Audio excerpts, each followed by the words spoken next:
வணக்கம். நான் தான் பிரபாகரன் பேசுகிறேன். போன 27ஆம் தேதி விஜய் பிரச்சார கூட்டத்துக்கு நான், என் பாப்பா, என் மாப்பிள்ளை 3 பேரும் போனோம். போனதில் 2 பேர் இறந்துட்டாங்க. எப்படி இறந்தாங்க, எதனால் இறந்தாங்க எப்படின்னு எனக்கு தெரியல. அதனால் பார்த்தீங்கன்னா நான் சிபிஐ விசாரணை வேணும்னு சொல்லிட்டு நானாகவே பார்த்தீங்கன்னா தான் கேஸ் கொடுத்தேன்.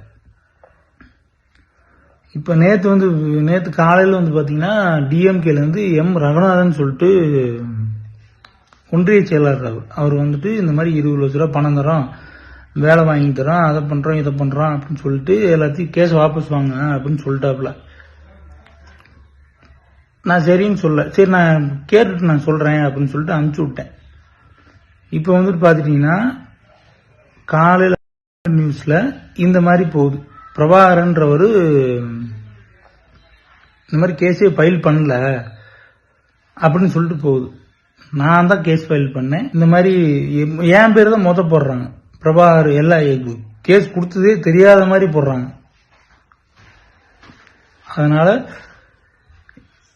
இவங்க இந்த மாதிரிலாம் பண்றவங்க வேற என்ன வேணாலும் பண்ணலாம்.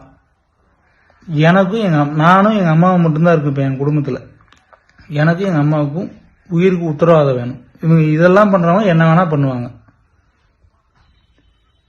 எனக்கு எங்க அம்மாவுக்கும் உயிருக்கு உத்தரவாதம் வேணும். அதுக்கு பாத்தீங்கன்னா சுப்ரீம் கோர்ட்டு தான் உத்தரவு.